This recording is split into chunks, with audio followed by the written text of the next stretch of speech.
In, out. See, just there in the course of one breath,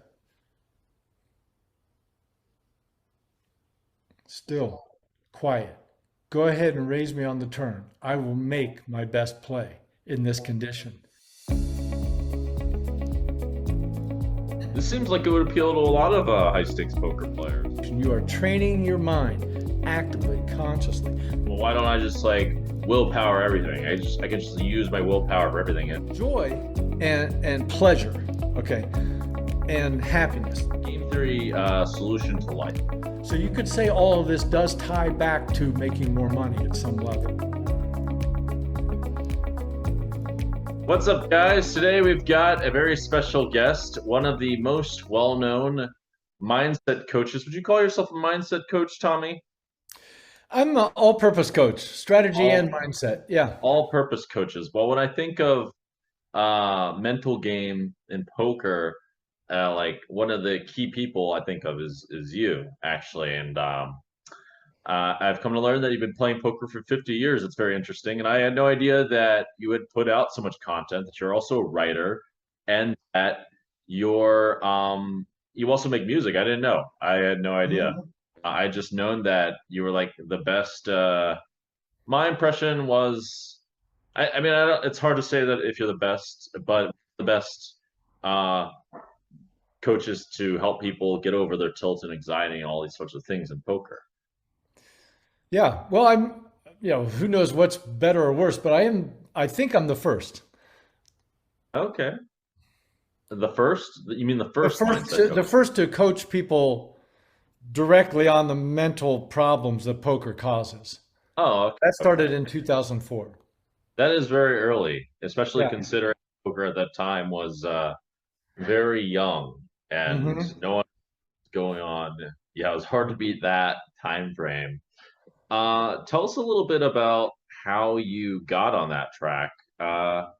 Was that when you were, let's see, no, yeah, that was when you were poker pro for a while. Yeah, Yeah. what was the shift? Um, so I started playing professionally in 1990, and then around 1999 is when I started writing articles for magazines. This is back in the poker rooms. Every poker room had a stack of card players and a stack of Poker Digest. So if you were a writer, then everybody read you. So by the time the poker boom happened, 2003, 2004, I already had a name. I was well known on 2+2 as one of the daily posters, and I was a columnist. And my style of writing and my whole style of everything was a little lighter and less serious than others and far less judgmental. And so that was attractive to some people.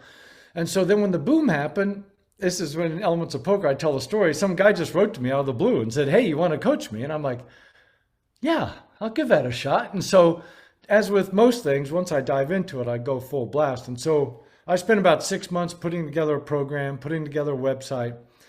And then I started right out coaching in 2004. I was still playing a lot. I was coaching maybe, 6 or 700 hours a year, still playing over 1,000 hours a year at that time. And then the coaching gradually got where I was making more money at it, enjoying it more. And then what happened is in 2005, I coached Phil Galfond. And he turned me on to David Benefield and a couple other world beaters at the time that I coached. And so they wrote some nice things about me. And so what that did was elevate my whole visibility dramatically. So all of a Mhm. sudden I was coaching a bunch of pros right at the time when there was just money everywhere flying around. That's like '05, '06, '07, '08, '09. That's when I did the bulk of my coaching. Okay. And writing. I stopped playing completely and coaching in 2006 to write Elements of Poker. Then when Black Friday happened and everything kind of stopped, I was already a year into writing Painless Poker, which I knew was going to be a huge project. So for the next 6 years, I didn't do almost no playing, almost no coaching, and just wrote.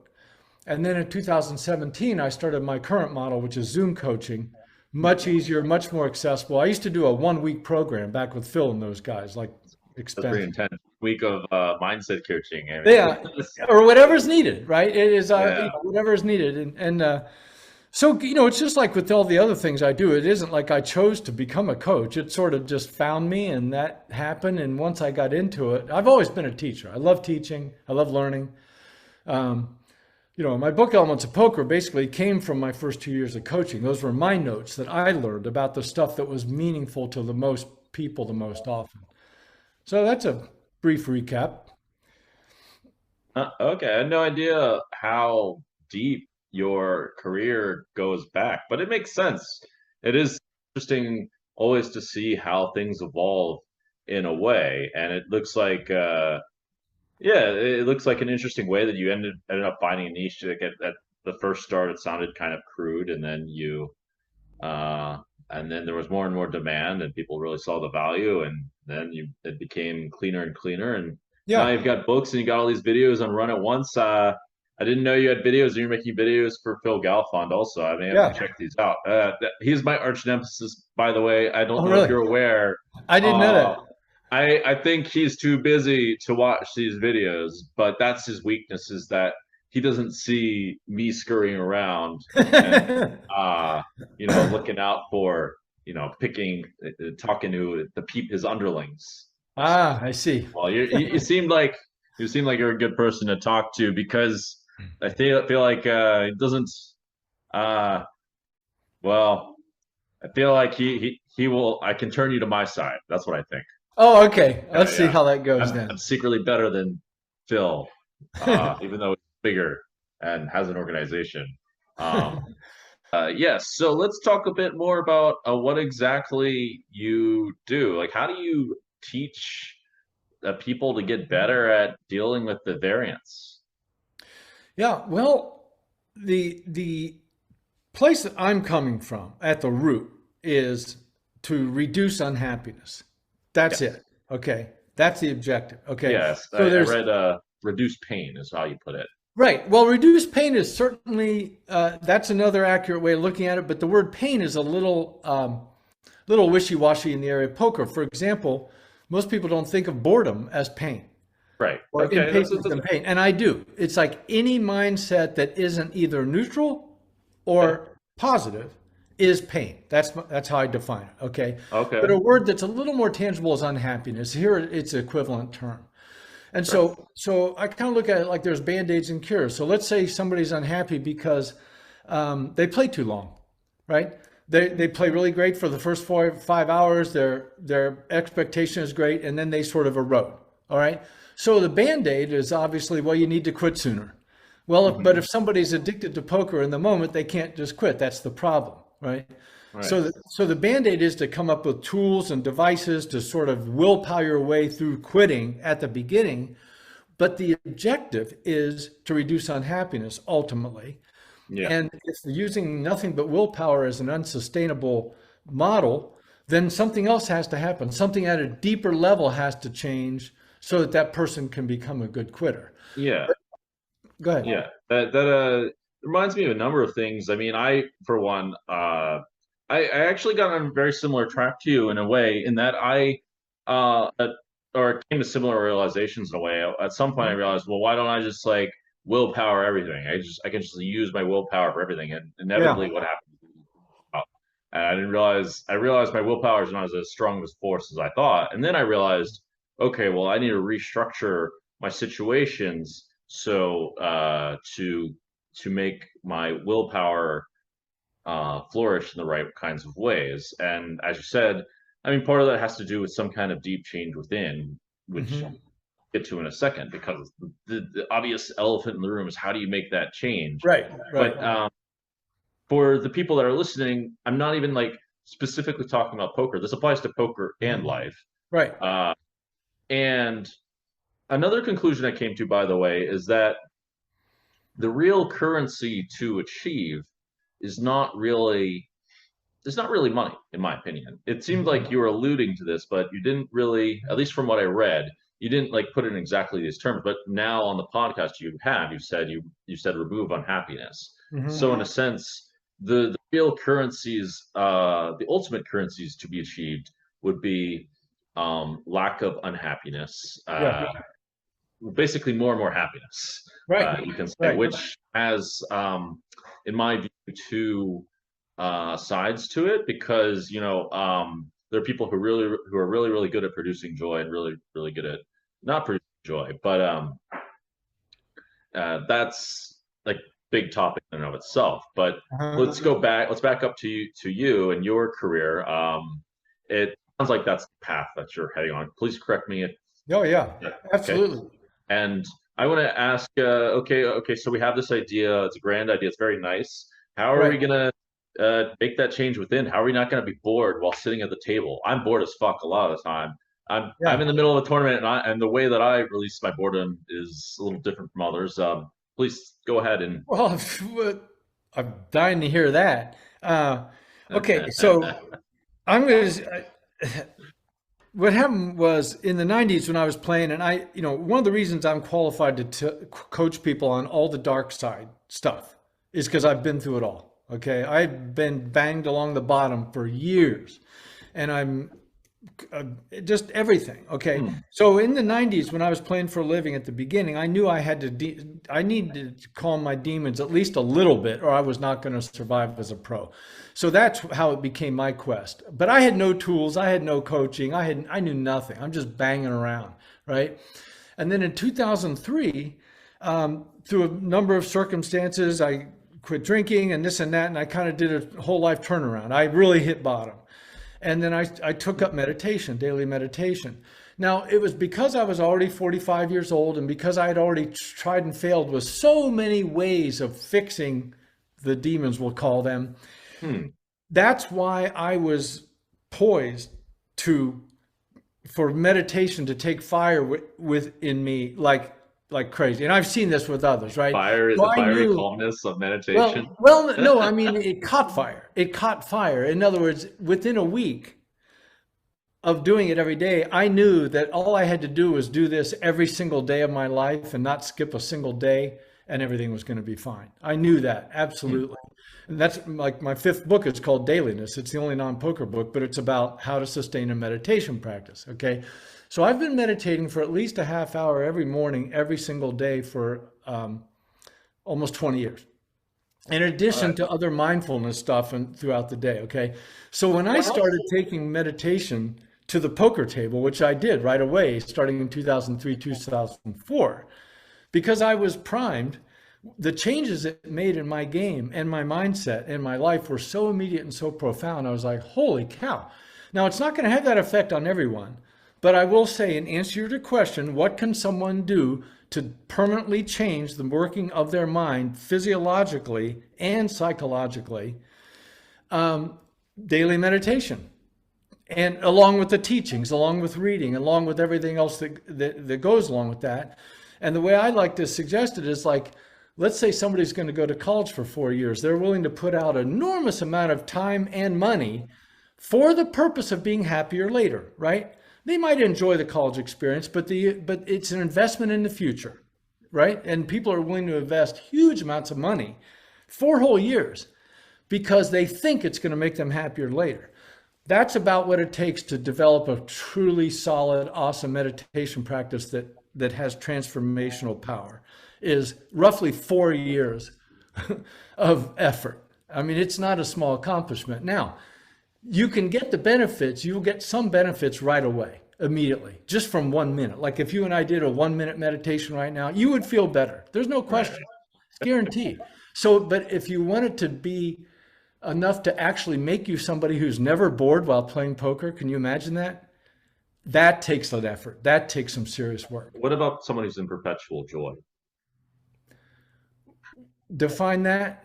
Actually, yeah, that's a good question. Well, in Buddhism, there's these states of bliss, Hmm. which perhaps that's different than joy, because there are, in my view, there must be. It seems that like pleasure and pain are dualities. So you like, I don't see Yeah. how possible to have pleasure without pain, but it might be possible to see the biggest picture experientially somehow Yeah. and not be like not let like the rest of your nervous system or whatever be moved by it. And perhaps that's what bliss is. Well, There's going to be some kind of like physiological um, difference. In fact, the Oh, people huge.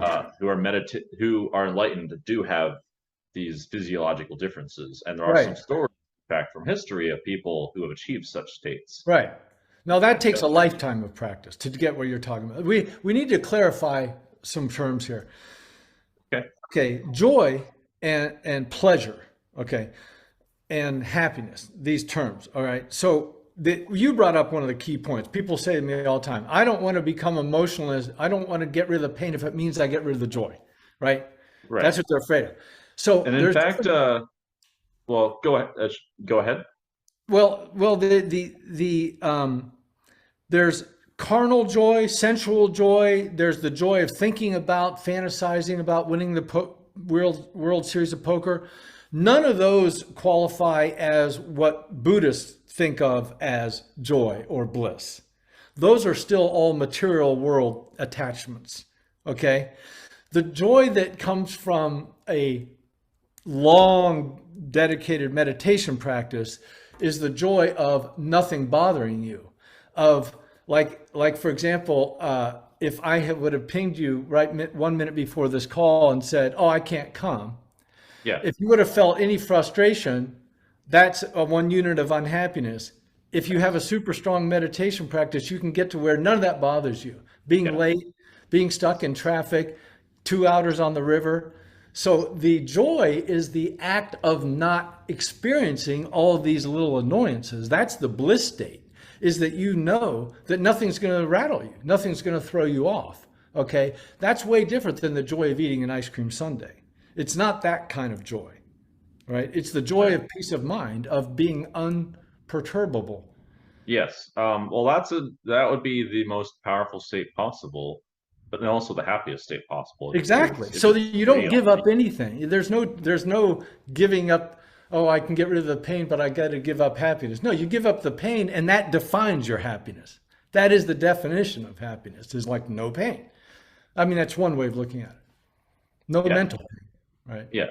Uh, well, that idea has actually fascinated me, which kind of leads me to the idea. Well, maybe I mean, we have a lot of topics to talk about, but one idea would it be to be effectively poker enlightened, never feel pain from poker, Yeah. especially like I mean, even related to that idea. I would think that, life experiences essentially slowly get you along that path. Like the more you experience, I would actually, a personal question for you, which I'll get to in a second. I would say, I would assume the more you experience all these negative things or whatever and overcome them in some kind of way and Mm-hmm. not fall too much in the victim mindset, Mm-hmm. somehow like focus on the positive enough Right. will lead you essentially more and more to enlightenment without necessarily the deep inner work, if that makes Well, sense. if you lived a million years, yeah, we're all going to move in that direction. But the difference with the meditation practice is you are consciously, with full awareness, using each episode of unhappiness as material to practice on, to get better at it faster, right? So, and that's what the end of Elements of Poker is about. It's like instead of going to play poker just to make money or work on your game or whatever, we as poker players are way luckier than most people because we get so many opportunities to suffer. Little bits of suffering all the time. No, really, while we're playing and in between sessions. Oh, I never should have called the river. I've never, And so the difference, if you just go through life without thinking about it, yeah, you will get naturally better at fielding those feelings. But if you look at it in the moment and you're like, okay, I'm sitting at the table, I'm really pissed. I'm very angry right now. Breathing in, I'm aware I'm bored. Breathing out, I smile at my boredom. If you do this kind of stuff as a training, it's literally training. That is the most accurate word to do, synonymous to meditation. You are training your mind actively, consciously. That's a big difference than just letting life smooth out the bumps naturally as you get older. yeah, yeah. No, I was just saying that as like for the sake of example and for reference as Mhm. to like, my own particular understanding. Like I'm test when I ask that question, I'm testing, is this accurate? Ah, But I it see. sounds like, according to you, based on what you said, by the way, I've never been happier, I guess, to experience these like gamified uh, vers- gamified opportunities to suffer. Exactly. That's a great, but it really is. You know, you I go in there like lighthearted. You're like, I'm going to take on suffering today. You know. That's pretty funny. You know what? I did read in your book about this segment. I have a couple ideas for you, but I did Okay. read in your book for this segment, Bad Times. I got Mhm. a little intrigued by this game actually. This game that was like the worst possible situation, but it was like gamified so that you would like survive and you know you would get past it at some point in Right. time. Which I guess actually could be a hypothetical situation in life. I don't see why not, presuming there is an eternity, that being one of the most important factors. But I guess you could say that poker can be almost like bad times. Well, Uh, that was the whole point of that little passage is, you know, the setup is, let's say we were making a game to practice suffering, practice unhappy. And then I describe poker in great detail. And then it says, do you think we'd be, and I, like, wow, what a painful game. And then do you think we'd be able to get anybody to play it? But that was the whole point is poker is as if you were trying to make up a game designed specifically to generate unhappiness. For the purpose of learning how to deal with unhappiness, poker would be the ideal game, right? It's got everything. Money, conflict, everything. Yeah. So that's what's your that's idea? well, I'm kind of alluding to it in a second. I would say Oh, okay. poker, I think poker sometimes behaves like bad times. Right. In a Absolutely. Yeah. sense. The issue is, I mean, you can still like sit there and eat sushi and get a massage or you know these kinds of Right. things. Right. But at some point, I wonder. At some point, it feels like it's impossible to take away all the joy because at some point, well, maybe not. At some point, you might have to laugh at your misfortune a little bit, if that makes sense. Well, let's clarify something.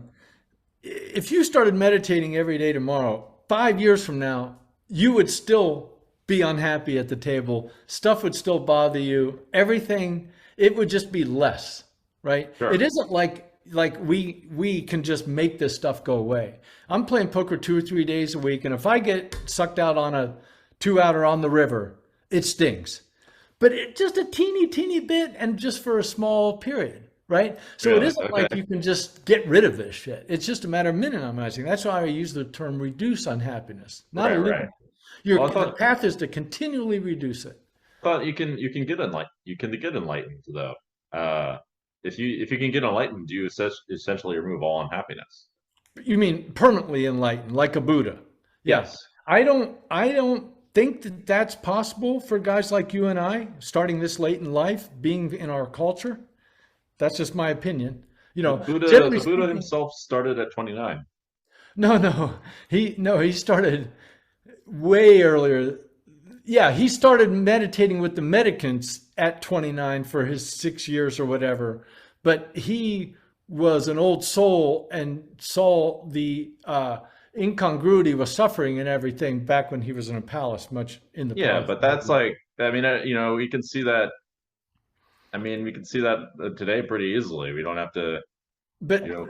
I'm not. I don't want to disagree over this All point. I'm just right. saying that. I'm just saying that the amount of effort that the people. There are two paths to the permanent enlightenment, as it's taught. One is the slow path through meditation, and then some people just have a light bulb go off, like Eckhart Tolle and Byron Katie. Those are two big spiritual teachers that are alive today.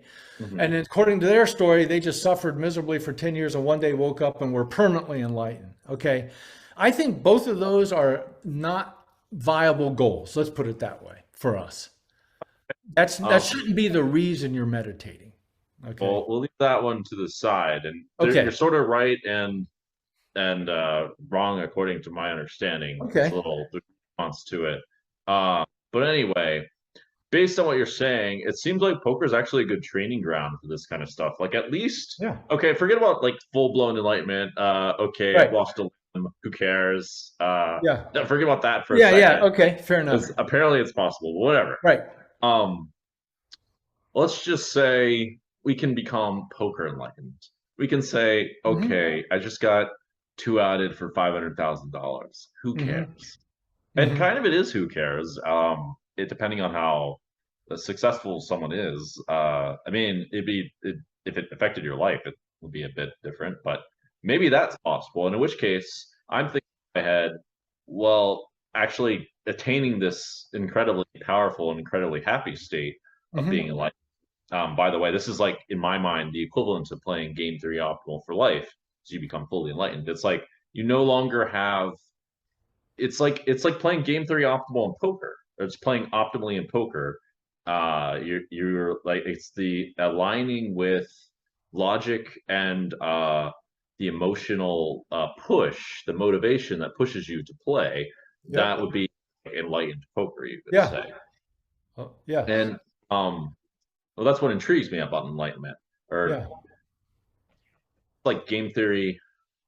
Yeah, it's the game theory solution to life, in my opinion. Yeah. I Um, like that. which is what I'm part of why I'm pursuing this. I'm thinking in my head, well, okay, what about the baby step for a lot of people, and Right. myself included? You know, there's been some talks of gamifying spirituality, and like, what does that even look like? Like, what does that even mean? Yeah. Well, but I mean, as you very much alluded to, it seems like poker like totally fits that bill in a Oh, lot of totally. ways. Yeah. Um, It's funny you should use the word gamify because one of the chapters in my book on meditation is called Gamify It. That's yeah, literally one of the, gamify the whole practice, right? yeah. What do you mean by the word uh, enlightenment, the way you're using it here today? Uh, the way that I mean it, I suppose, well, there are many different ways of describing it, but it would be like the most esoteric and mystical way would be to say something like united with the mystical, with the oneness of consciousness of the universe, in a context that actually means something to people. I think poker is actually a good analogy for this, and I think I've been thinking more and more, perhaps poker can be used to create a vessel for analogical reasoning for many of the principles of life to be shown through poker, because many of them are actually quite comparable to certain situations in poker. Yep. Um, and okay, so let's just use poker as an example. We still feel something from enlightenment, but no longer are we desiring to raise because of what would be uh, I don't know what do they call them in Buddhism, cravings. No, we no Yeah. longer desiring to raise for these like short term bad strategy type of reasons, like, oh, Yeah. like he's so aggressive, he's so lucky, I'm gonna raise and show Right. him. Right. Right. That's the equivalent of vengeance, for example. Yeah. Or like you really want to win this pot's really big, Right. and now all of a sudden you do something that's not a good strategy, and that's unethical. Unethical being meaning that in the long run it will punish you, and you've got to like Yeah. work off karma or whatever. Right. If you can show that it exists, that would be equivalent in Buddhism, meaning you would bluff in a spot that's bad for a big pot, something like that. Uh-huh. But it would be like basically a reoccurring bad strategy is also just bad ethics, this kind of thing. But basically, enlightenment would be following the most ethical path. Excuse me. In the poker context, it would be always making the right decision, um, no matter what has happened to you. So you're Hmm. no longer attached to those cravings of what you want in that moment. Hmm. Strategy. And in life, it's the same thing. We're literally making the right decision all of the time, no matter what fucking happens to us. Right. We're doing the right thing, the thing Right. that will benefit us the most in the long run. And Yeah. it's looking more and more so from my view that if there is an eternity, Hmm. um, that that the right decision will eventually benefit you, not necessarily today, but like wherever, like in some Right. intangible Right. time, if that makes And sense. others. I mean, a lot of what you're doing Yes. now with your foundation and everything, and even the blurb that you said about your thing is like you're looking for, that that's one part of this we have to bring in, which is so huge. Okay, it's Hmm. like why would everything we've been talking about so far has been very selfish. Oh, I want to make myself less unhappy, and then I'll enjoy poker more and presumably play better and make more money. Me, acquire, achieve, aspire, right? Yeah. But the big part of the whole thing is that any moment that let's say I'm talking to my sister, and we're having an argument that something comes up, a disagreement that we've had many times. Okay, Yeah. but because I am, we'll say, enlightened in that moment, I'm in complete peace in that moment. Yes. This time, when she says something angry and mean to me that's designed to hurt me, and this can apply to any relationship, right? Mhm. Instead of me doing the natural egoistic reaction of, hey, I'll get angry back, I'll say something elevated back, I just take it in and I'm like, okay, here's somebody who's suffering. Here's somebody who's unhappy. It's not about me. What can I do to help? What can I do to help? Okay. So the reason to work on ourselves is not just so that we become more joyful, it's so that we become less likely to harm others in any Yeah. way, with what Sure. we say, with what we think, with what we do. And to me, that's a huge part of the benefit and the attraction and the motivation. It's like I got tired of being an asshole. I got tired of doing things and saying things that agitated people and pissed people off. Like right now, I used to be a fanatical corrector, like my whole family. Got to correct people if they say something wrong, do something wrong. I've gotten over that. Nobody has to worry Who about would have me thought? pissing them off for correcting me. But look how much happier that makes me too, right? All that conflict removed from my life. So that I just want to get that out, that that's part of this. And so when I go play poker now, I think of myself, one of the reasons I'm going there is to bring joy and happiness to the table.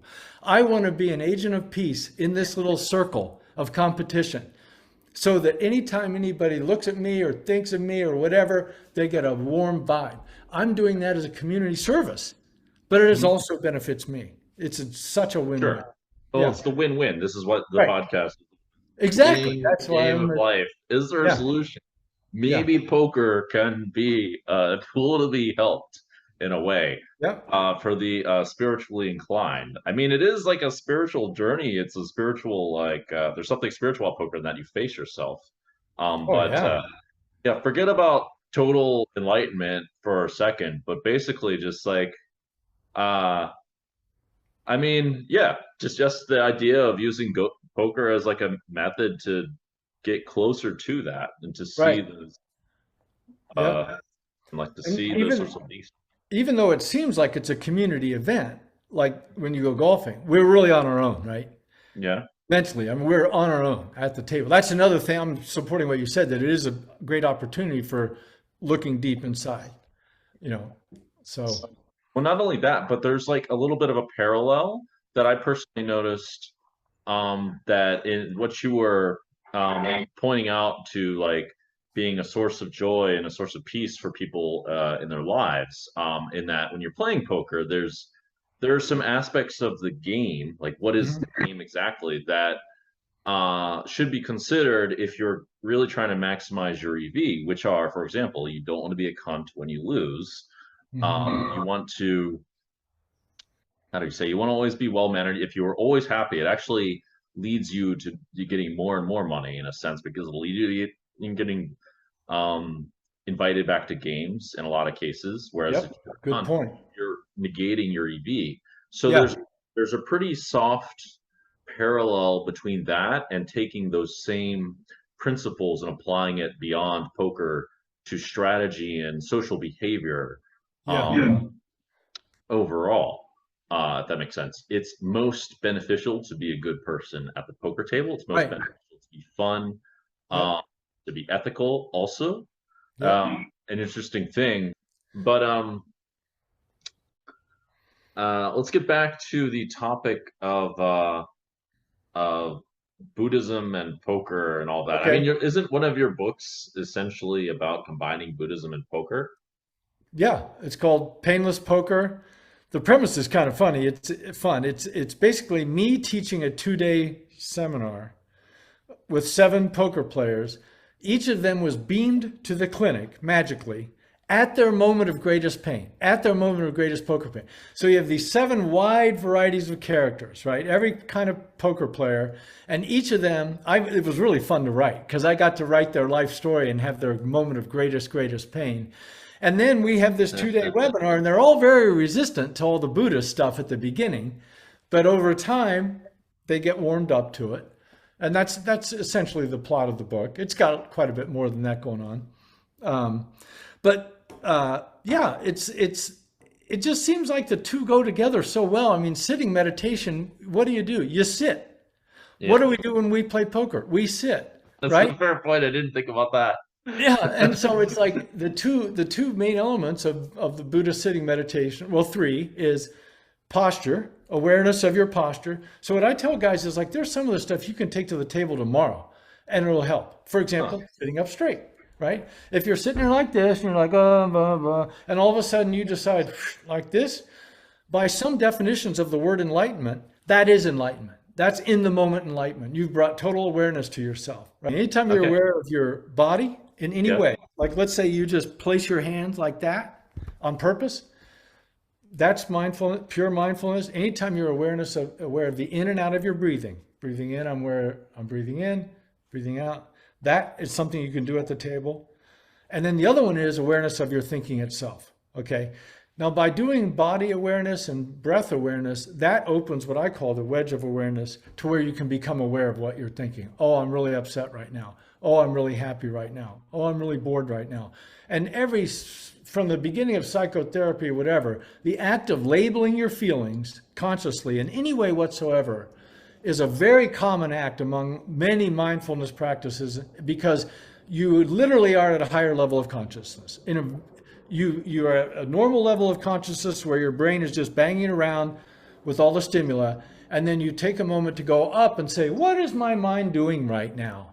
That is a higher level of consciousness. And you go back and forth thousands of times over years, and you will get better at remaining stable, remaining unflappable, remaining joyful, whatever you want to be, because you can control your thinking. Okay. This seems like it would appeal to a lot of high stakes poker players, especially uh yeah, especially ones that are playing in private games and things like that. I would think. Uh Yeah. Although I coach players who play in some of these big games, and I imagine if you sat there like that for much long, they might not bring you back. They might not invite you back. No, it I get depends your on the point though. game. You're right. Yeah. I did mention that my boredom has a certain kind of outlet. Like Yeah. just if I'm in a special mood, I'll like just basically just make jokes or something. Yeah. I That's have a good. few different moods, but there's actually subtle details of how I tilt and that I will act a little bit faster or whatever if I'm in a bad mood. But if I'm in a good mood, I'll just try to find fun or I'll be on my phone or whatever. Hmm. Um, and but yeah, that's how my boredom has outlets. And lately I've decided to like dress up and become like a character. I wonder if acting has something to do with meditation also, because there's some overarching themes actually. Some of the Hmm. acting exercises remind me of these esoteric meditating Hmm. exercises. Here's a couple things you can try. This is two things I use at the table for boredom. And one is my objective when I play now is to watch every single action of every single street of every single hand without fail. Okay. Okay, how do you do that? Teach me Well, how to I do that. concentrate. I concentrate really, Oh really. man. I made this my objective 10 years ago. And so this is my objective. And so I use that. The act of watching the game all the time keeps me bored, but also gratitude. That's what I was going to throw out to you.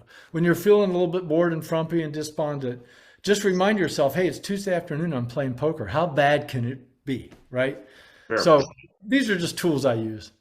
fair point. Bad is always bad and good are only Uh, well, for I mean, in those precise definitions, relative to your position in life. I mean, that's why people always get Hmm. entitled in the Western world, and Hmm.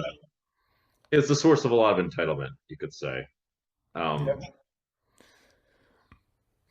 Well, I'm operating on the premise that we still lust for poker, right? And that we're going to be glad just to be playing poker at all, right? Even if we're losing, in theory, we well, yeah, I mean, for sure, there are situations where, like, if you like bust your bankroll or whatever, become really sick, like playing poker will seem like a great opportunity. kind of thing. Hmm. So like a game for a living. Um, but I personally, I wonder if you could teach someone to focus on every single decision that someone makes. Like I could not control myself that much. I'm like really ADD in a lot of Yeah. decisions. Yeah.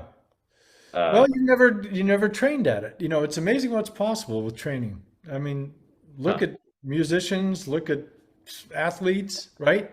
They're all kind of freaks in a way, but that's because they've done so much work towards a very specific goal.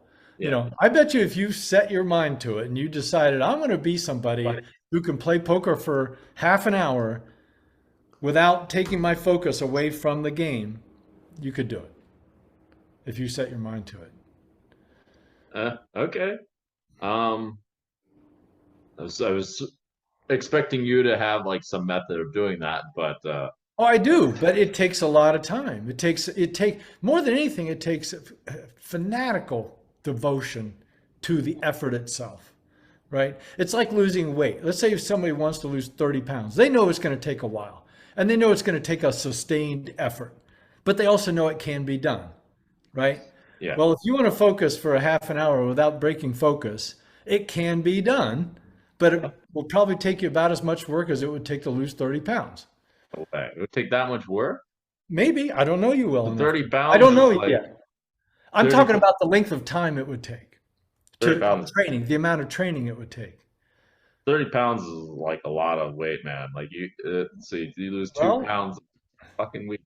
Like, well, trying to focus for half an hour if you're ADHD is a lot of effort, right? I but mean, it can be changed. I believe it can. Like here's what I say to people that say, "Oh, I'm too scattered. I'm too ADHD. I can't meditate." And I say, if I gave you $1,000 right now to focus on one breath from the beginning to the end, do you think you could? And they're like, yeah. Well, there you go. You have no excuse. All right. Well, you happen to be talking to the guy who believes that impossible things can happen. I'll entertain that idea. What other? Let's put it to the side for a second. What Okay. other sorts of insights? What elements of Buddhism are in place in poker in the book? Oh, in poker, well, the one I touched on, which I think is the most important, is I didn't use the word yet, is compassion. And compassion here means a active desire to reduce the unhappiness of others. Okay, Yes. it's not the same as empathy. It's Okay. different. All Okay. right. And Please so, explain also what the difference is. okay, so empathy is when you feel the same thing as someone else. Okay, so you're listening to someone tell a story about a surgery they just had and how painful it was, and you get a little funny little feeling in your tummy, and you just suddenly feel your whole body go, ugh. That's a form of empathy, where you're actually feeling some sort of definite discomfort Okay. because of what you heard, right? Compassion is a desire to help. So when I'm at the poker table and somebody loses a big pot and they're obviously really unhappy, they're deeply frustrated, Yeah. I deploy a meditation practice called Tonglen, which is I breathe in their unhappiness, I breathe in their anger and their hatred or whatever they got, and I breathe out my calmness. And it's a breathing exercise once per breath. In, out. So this is an active thing I do at the table. It benefits me, trying to benefit others. This is not spooky action at a distance. There's nothing mystical here. It's just another meditation practice. There's many. But the practice itself is not as important to your question. It's the concept of being compassionate, being kind, being good to the dealers, being good to the floor staff as an active way of making the world a better place. Not to Sure. make more money, not because it makes you feel good, almost as a mission. Sure. Well, I that resonates with me a lot. Uh, I see the logic in that. But how would you sell that to a lot of the poker people that are watching? How would you convince them or inspire them, maybe even, Yeah. to take on that mindset? And I'm struggling to think myself, at least in the short term of what's going on right at that poker table, how does compassion help them win right there, if that makes sense? Oh, well, you could say that in theory, and I love the idea of, GTOing all this if we could, but in theory, if we are feeling bitter and unhappy and despondent, we're going to start with this premise, true or not, that on average, our betting decisions are not going to be as good. We're more likely to make an angry bet or whatever than if we're feeling content and peaceful. Okay. Okay? Content and peaceful. Well, if you are constantly being kind to others, then what happens is you're likely to get kindness back, right? Like if you go up to a teller or somebody over the counter and you're bitter and mean, very likely you're going to get a little frowny face back from them. But if you go up all joyful and smiley, that comes back. So, to whatever extent you are light at the casino with everyone, that's what comes back to you. So, you surround yourself in a bubble of goodwill, and I believe you're more likely to make good betting decisions in that condition than in the despondent state. So, you could say all of this does tie back to making more money at some level, in theory, I believe. Okay. Um, well, I thought the compassion would be to breathe in their despair Yeah, it there. is. It is. No, but that doesn't hurt when you do that. See, it's not like empathy. It doesn't cause you despair to do that Okay. because you're in a joyful state. You see somebody suffering, you're like breathing in their frustration. I'm aware of their frustration. I'll breathe out my calmness, right? But it's the breathing. This is the crazy thing about meditation. There's so many different kinds, but the thing that makes it work is the stillness, ultimately, is bringing your mind and body to a still state and then doing something and then doing anything in that condition, right? So in, out. See, just there in the course of one breath,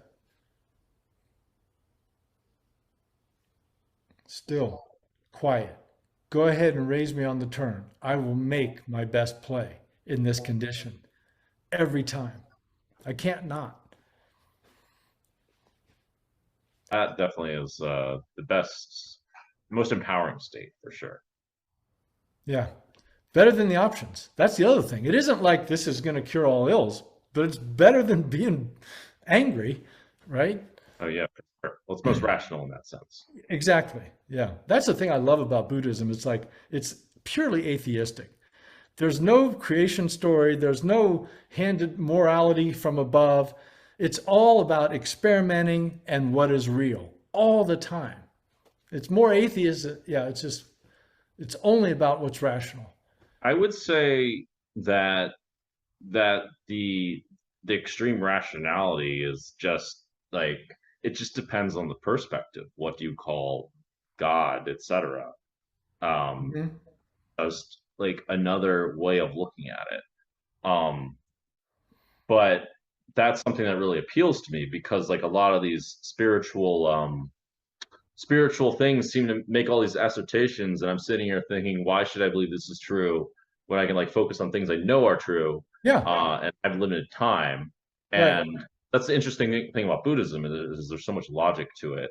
Yeah. um Yeah, but so it's like if you read the stuff about, reincarnation and, you know, spirits living through multiple lifetimes, the teachings themselves say that the teachings are just teachings. It's just words that somebody made up. If it doesn't relate to you in a very physical, real, provable way, then just discard it.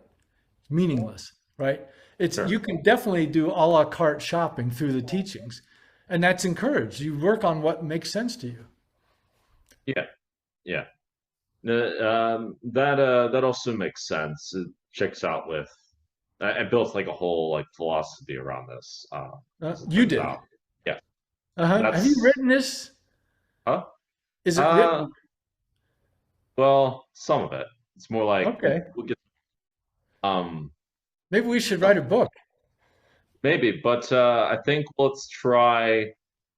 I think they'll have to wait for a next chapter and a bit more of an experience. Actually, what I want to explore with you is this idea of using poker as a learning tool Yeah. to Yeah, not to achieve enlightenment, but to achieve poker enlightenment.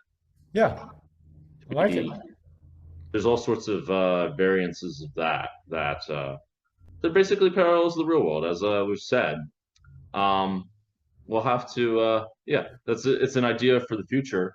Um, we're out of time for now, but Okay. is there any other way that people can uh, get more information about you? Any links that you'd like to promote? Yeah, just one, TommyAngelo.com. All my videos are there. All my books are there. Tons of free articles, tons of free videos. TommyAngelo.com. It's all you All need right. to know. And Well, the only social media I do is Twitter. I tweet once a day. I try to put out something, short and interesting or whatever, something fun once a day. And that's it. okay. And all your books as well. Be happy to promote them. Elements of Poker is my main book that's still selling now. I did write it to be a quote unquote timeless classic, and it's still flying off the shelves. Yeah, I've heard of elements of poker. Yeah, I may even take a look myself. Um, well, Tommy, it's been great having you on here and discussing these kinds of topics. Looking forward to talking more and maybe even trying some of your ideas in practice. I really appreciate you having me on, and I love what you're doing with your podcast and your foundation. It's wonderful. I'm very glad to meet you, and thank you Thank for you. having me on. It's great to meet you also. Okay, Dan.